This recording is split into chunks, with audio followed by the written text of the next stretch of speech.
êtes à l'écoute de Radio J, merci de votre fidélité. Ils ont passé près de 20 jours en captivité, enfermés dans une prison, dans des conditions très précaires au Nigeria. Rudy Rochman, Noah Blebman et David Benaïm, trois cinéastes, journalistes, activistes israéliens dont on a beaucoup parlé sur cette antenne. Ils ont donc été enfin libérés. Ils sont arrivés hier matin en Israël. Un soulagement bien sûr pour leurs familles et pour tous leurs amis, tous ceux qui s'inquiétaient forcément. Et nous accueillons un d'entre eux ce matin, justement, Rudy Rochman. Bonjour. Bonjour. Merci beaucoup d'avoir accepté notre invitation ce matin, de nous avoir accordé cet entretien. C'est vrai qu'on a essayé d'avoir de vos nouvelles, hein, Rudy, pendant voilà, tous ces jours, toutes ces semaines. Ça n'a pas été évident. En tout cas, on est très heureux que vous soyez sains et saufs. On sait que des tractations, on va en parler, se sont déroulées pour vous libérer, notamment de par les différentes ambassades. D'abord, avant de parler de tout ça, j'aimerais tout simplement savoir comment allez-vous. Est-ce que vous êtes pas trop fatigué après ce périple? Ben, j'ai oublié que ça veut dire d'être fatigué parce qu'on était 20 jours sans rien, dans des conditions horribles, et ça fait moins que 48 heures qu'on est été libéré, moins que 24 heures qu'on est retourné en Israël, et depuis qu'on est libéré, chacun de nous ne peut pas dormir. Je pense que c'est beaucoup parce qu'il y a tellement de stimulation. Pendant 20 jours, on était dans une cage avec rien. On pouvait pas avoir de télé, pas d'informations, pas de téléphone, pas de livres, pas de rien qui se passe, et tu vois rien, Hmm. t'entends rien pendant tellement de journées, tellement d'heures, que tout d'un coup tu sors et tu vois des gens, tu vois des voitures, tu vois des couleurs, et c'est dur après d'aller dormir tellement de stimulation qu'il y a. Mais je pense que ça prend quelques jours et après on pourra retourner à dormir. Alors, on va parler justement de ces conditions peut-être plus en détail. Il faut se recontextualiser, hein. Vous étiez parti donc au Nigeria pour tourner un documentaire sur les Juifs d'Afrique. Et au début, ça avait plutôt bien commencé. Vous aviez commencé à faire des images. Ouais, alors notre projet s'appelle We Were Never Lost, qui veut dire on n'était jamais perdu. C'est un projet sur les communautés juives normalement on connaît pas dans le mainstream. Des communautés comme les Igbos au Nigeria, les Lemba en Zimbabwe, les Abayudaya à Uganda, des communautés que la majorité du monde et même des peuples juifs ne connaissent pas. On fait chaque saison en différentes régions. Alors saison numéro un va être en Afrique, saison numéro 2 va être en Asie, et on est passé en Nigeria. On est arrivé le 6 juillet pour faire la première épisode. On en était 2 jours en Anambra, qui est dans le sud-est de Nigeria, et tout allait bien. On était avec la communauté juive, les films en train de prier, on était en train de se préparer pour faire Shabbat. On avait amené une Torah pour donner à la communauté. Oui. Il y avait même un Shabbat qui était organisé pour tous les jeunes de Nigeria, tous les jeunes juifs qui allaient venir pour ce Shabbat-là. Et on se réveille le matin, préparation avant Shabbat, à 7 heures du matin, et à 7h30, le type qui était là-bas avec nous, qui était nigérien, nous appelle et nous dit descendez avec vos passeports.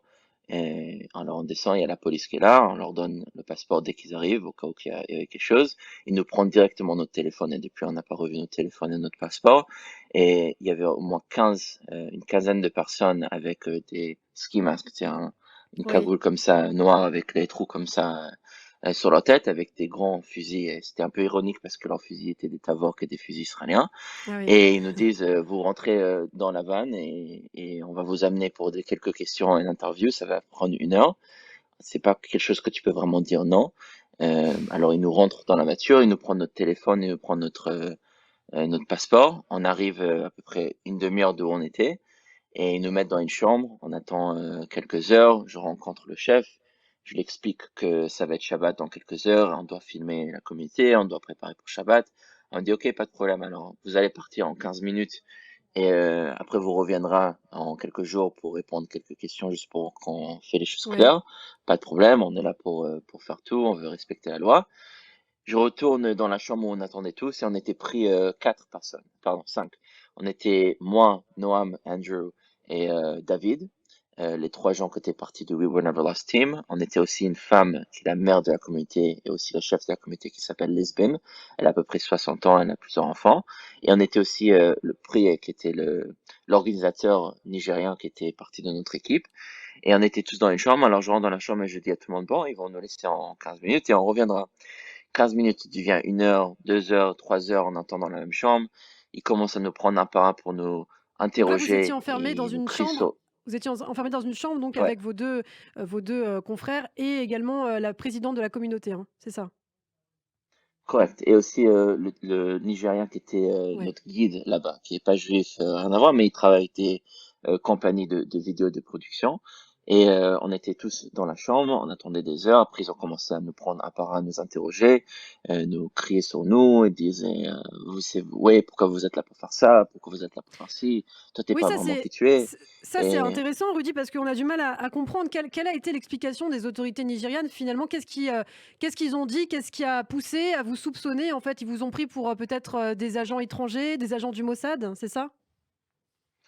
alors, d'abord, on n'était jamais chargé avec rien. On n'était jamais vraiment arrêté officiellement. Et ils ont fait ça exprès parce qu'ils voulaient pas qu'on a les droits de quelqu'un qui est arrêté. Qui veut dire, apparemment, avec les lois internationales, dans les premières 48 heures, tu dois être d'abord immédiatement dit pourquoi tu es arrêté. Et dans les 48 heures, il faut ou avoir une charge ou relâcher la personne. Et même pendant ces 48 heures, avoir un appel et avoir un avocat. Nous, on n'a rien eu. On n'a pas eu d'appel, on n'a pas eu d'avocat, on n'a pas eu de discuter avec personne. On a disparu d'un moment à l'autre et on n'a pas su, même si les gens ils savent qu'est-ce qui se passe à nous, ils savent où on est. Alors imagine d'être pendant des journées dans une cage et tu sais pas si le monde sache qu'est-ce qui se passe ou on n'a pas pu parler à personne. Alors qu'est-ce qui s'était passé qu'ils ont même pu dire qu'on va vous arrêter? On était là-bas pour encore faire un document sur la communauté juive. Maintenant, il y a un peu d'histoire en Nigérie. Il y a plusieurs tribus de population. Il y a les Oui, Yoruba qui sont majorité chrétienne, il y a les Hausa Fulani qui sont majorité musulmans, et il y a les Igbos qui sont majorité chrétiens parce qu'ils étaient convertis de force à chrétiens, mais la majorité de cette population, même s'ils sont chrétiens, qui sont descendantes des tribus de juifs, et il y a une communauté qui est quelques milliers de juifs qui ont ou gardé leur judaïsme ou retourné avec la communauté qui ont gardé leur judaïsme et retourné à être partie de le peuple juif. Alors nous, on voulait documenter cette communauté. Maintenant, autre que ça, aussi les Igbos qui sont 50 millions de personnes, il y a des mouvements de libération. Il y a des mouvements qui disent on veut plus être partie de Nigérie, parce qu'avant les Anglais n'étaient pas partie de Nigeria, on était notre propre peuple, on avait notre indépendance et on est forcé maintenant à être partie de la Nigérie. Et la Nigérie ne donne pas des droits, on n'a pas le droit d'être président, on n'a pas le droit d'être premier ministre, on n'a pas le droit d'être tellement de choses. Ils nous tout le temps en train de nous discriminer. discriminé, oui. Alors il y a un mouvement à part, vers les Igbos qui veulent leur indépendance. Maintenant, dans les années 60, il y avait une guerre d'indépendance. Et ils avaient leur indépendance pendant quelques années. Il y avait des millions de Igbos qui étaient tués dans cette guerre. Et après la guerre, ils avaient perdu et ils sont redevenus partie du Niger. Alors, quelque part, il y a un truc de sensibilité de l'idée d'être déconnecté parce qu'il y avait des guerres, il y avait plein de morts qu'il y avait. Et pendant la guerre de Biafra, qui était la guerre d'indépendance, Israël avait aidé le côté de Biafra. Alors, il y avait quelque chose de l'histoire avec la connexion Hmm. d'Israël, avec le mouvement de déconnecter, mais ça ne veut pas dire que tous les Israéliens sont connectés avec ce que le gouvernement a fait dans les années 60. Et même si tu es pour qu'est-ce qui s'était passé ou contre Oui. qu'est-ce qui s'était passé, on n'est pas là-bas pour faire ça. On est là-bas Oui, pour documenter la la vie des communauté Juifs. juive, justement du Nigeria est accusée d'avoir été du côté des séparatistes biafrais et donc par conséquent, on vous a accusé de prendre parti, et de faire peut-être un documentaire politique. Est-ce qu'on vous a pris également, vos pellicules, les images que vous aviez commencé à faire? Ouais, alors on avait pu filmer pendant 2 jours et on a eu plein de contenu. On devait filmer pendant 2 semaines. Alors on n'a pas assez de contenu pour faire l'épisode, mais on va trouver un moyen de le faire quand même avec des autres moyens. Et quand on était pris après la première journée, ils nous ont transportés à la capitale, à Abuja. C'est 9 heures de route. Alors ils nous Ah ont oui. réveillés le lendemain matin parce que on avait fait Shabbat dans cette même chambre parce qu'on est resté toute la journée là-bas. On avait fait le kiddush sur des raisins qu'on avait trouvés, un petit raisin et des crackers qu'on avait. On avait fait le moti. Et 7 heures du matin, ils nous réveillent quand on a dormi par terre et ils nous disent bon, on retourne dans la vanne. Ils nous disent rien, où vous allez, qu'est-ce qui se passe. Alors encore avec les fusils et les quinzaines de personnes comme ça militants, et ils nous jettent dans la vanne et on commence à conduire 1 heure, 2 heures. On leur demande qu'est-ce qui se passe. Ils nous disent on vous amène à Abuja. Abuja, c'est 9 heures de où on était, c'est la capitale. On n'avait pas de plan d'être là-bas parce que c'est dans l'endroit où il y a plutôt des musulmans et chrétiens et on n'était Mmh. pas là-bas pour documenter les musulmans et les chrétiens. Mais c'est aussi où il y a le headquarters, l'endroit central Le de quartier le général, oui. DSS, qui est DSS, c'est comme le FBI de le Nigeria ou le Shin Bet de Nigeria, c'est leur secret service de intérieur. Et on arrive là-bas, ils nous disent: «Dès que vous arrivez, il y aura votre ambassadeur, vous aurez vos téléphones, vous aurez vos visas», parce que là, on est déjà plus que 24 heures, on ne sait pas du tout qu'est-ce qui se passe. Et on arrive là-bas et encore une fois, ils ont tout le temps menti, ils nous jettent dans une autre cage. Et là, c'était vraiment des conditions horribles. Il n'y avait pas de clim, alors il faisait chaud, on était en train de transpirer. Il n'y avait pas de lumière, alors on voyait rien. On voyait à peine, une fois que les yeux se règlent, tu vois un petit peu de choses dans la chambre. Dans le mur, c'était tout dégueulasse. Il y a des écritures de gens qui c'était peut-être leur dernier jour en vie, qui a écrit si vous nous rappelez pas de nous, on était Ah là, oui. dernière journée de notre vie, des choses comme ça sur les murs. Tout dégueulasse. Il y a des bouteilles d'urine de gens qui étaient là-bas. Ça sent mauvais. Il y a des moustiques de partout, des cafards de partout. Il n'y a pas de lit. Tu dors par terre. Il n'y a pas de lumière encore une fois, et tu es dans une cellule, vraiment une cage, cercle, et tu as peut-être deux, trois Hmm. pas de chaque côté que tu peux faire. On est trois dans cette cellule et on sait rien, on sait pas qu'est-ce qui se passe. Ils nous ont pas accusés, ils nous ont pas Et vous, expliqué, vous, ils nous vous ont viviez à pas. trois, donc vous viviez à trois dans la même cellule, c'est ça? Et à un moment, on a cru entendre aussi que David Benaïm, donc un des cinéastes qui était avec vous, a été transporté à l'hôpital. Il a pu bénéficier de soins, n'est-ce pas? Correct. Alors David, il avait besoin d'être hospitalisé parce qu'il a quelque chose qu'il avait besoin de prendre un médicament, qu'il n'avait pas son médicament, et dès qu'il le prend pas, après il y a quelques problèmes qui se développent encore plus dans des situations insanitaires comme on était dedans. Après une semaine à peu près ou 6 jours, ils ont pris David à l'hôpital, l'ambassade française, et nous on est resté là-bas. Après une semaine, ils nous ont transférés dans une autre cage qui était un peu plus grande, mais aussi tant dégueulasse, dans des conditions comme ça. Ils nous traitent vraiment comme si on était des animaux. On a perdu Ah oui, notre liberté, on a perdu tout droit, on a perdu vraiment, tu vas de zéro, de 100 parties d'être civilisé et tout d'un coup tu as rien. Maintenant, j'avais déjà expérimenté quelque chose comme ça quand j'avais fait l'armée. Tu donnes ton liberté, tu rentres dans un système, tu bien deviens un sûr. soldat, mais Ouais. tu le fais pour une cause. J'ai quand même le choix, j'ai quand même des droits, j'ai quand même communication avec le monde. Je sais qu'est-ce qui se passe demain, après-demain, dans une semaine. Mais quand tu es fermé dans une situation comme ça, tu sais pas si tu sors dans 1 an, 2 ans, 3 ans, 2 jours, Ouais. où tu es, quelle date il est, quelle heure il est, qu'est-ce qui se passe, si Et le donc monde à ce sache moment-là, qu'est-ce qui se passe. donc à ce moment-là, vous n'aviez pas pu encore parler à votre famille. Vous n'étiez en contact finalement qu'avec des représentants des autorités nigérianes, parce qu'on avait pris votre téléphone. Donc est-ce que vous avez quand même pu avoir de la visite? Est-ce que vous avez quand même pu appeler vos parents, par exemple?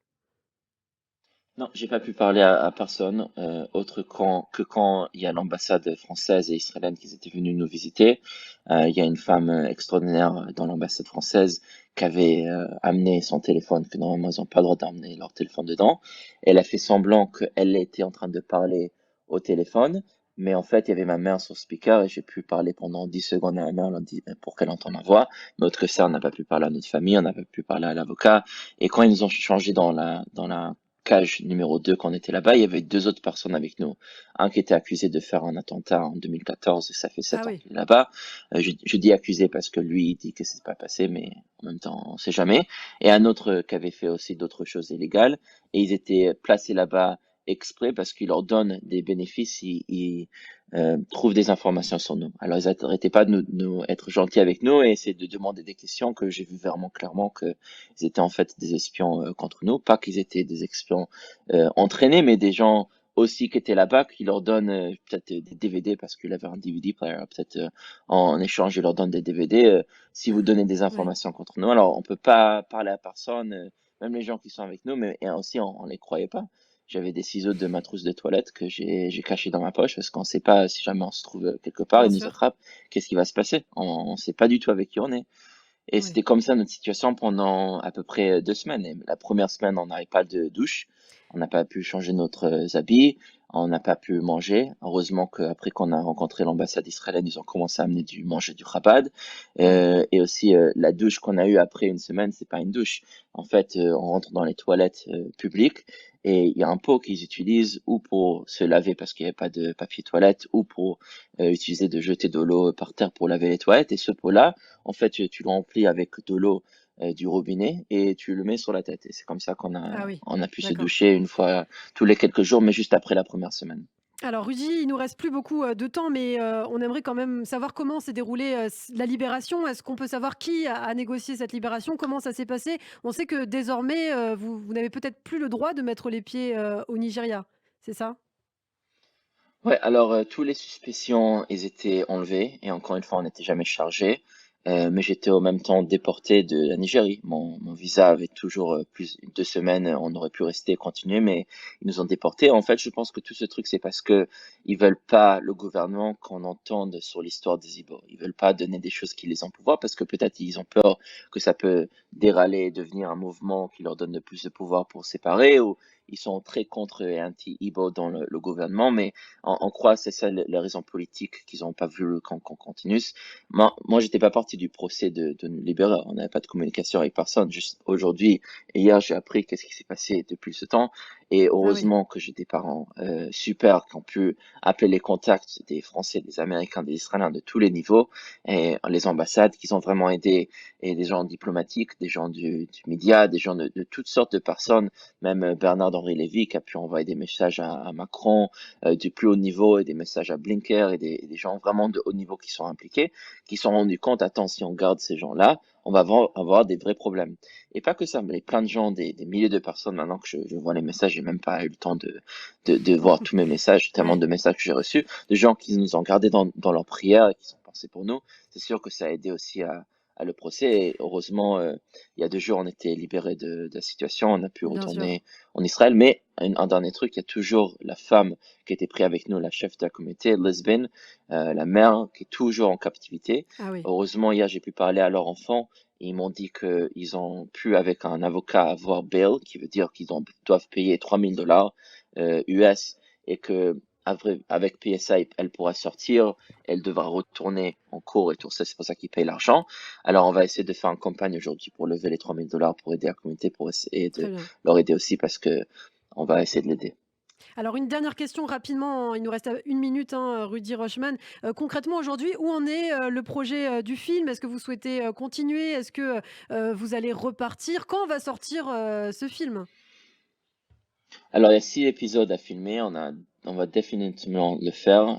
Ça va juste nous rajouter de l'essence dans notre voiture pour continuer.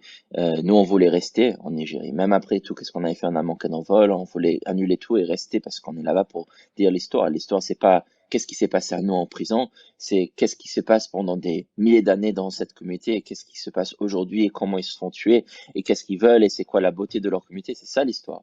Et on va toujours le dire, on va avoir un petit changement de le plan original parce qu'on ne pourra pas pour l'instant retourner là-bas, au moins qu'ils changent le régime en 2 ans, hein, et en 2 ans, on aura Oui, déjà le film fait, même moins qu'à un an, on aura déjà le film fait. Alors on ne pourra pas retourner, mais peut-être partie de cet épisode, il y aura des interviews avec des Igbos qui se trouvent déjà en Israël, des Igbos qu'on a pu interviewer pendant les 2 jours qu'on était là-bas et aussi dire un peu de l'histoire qu'on a vécue, qui est peut-être un représentant de qu'est-ce que eux ils ont tous les jours avec leur vie, qui sont toujours discriminés, toujours quelqu'un fait quelque chose, il se fait disparaître ou il se fait tuer. oui, Alors on va toujours quand même continuer. En peut-être un mois, on ira dans notre deuxième pays africain. On dirait à personne où on sera et quand on partira, comme ça, il n'y a pas de problème. Pas que dans les autres pays, il y a des problèmes politiques, mais oui, après, qu'est-ce bien qu'on a sûr. vécu? Même il y a plein de menaces, nos passeports sont exposés sur Internet et on veut faire ça sans faire ça. L'histoire, c'est pas notre histoire, l'histoire, c'est leur Bien histoire. sûr. Alors, on va être sûr de leur dire leur histoire quand même. Merci beaucoup Rudy Rochman d'avoir, répondu, à nos questions. Je le rappelle, vous êtes, activiste israélien. On peut vous retrouver bien sûr sur tous vos réseaux, sociaux, notamment Rudy, tiré, du bas, tiré du 8 Israël sur Instagram. Merci, à très bientôt sur Radio J.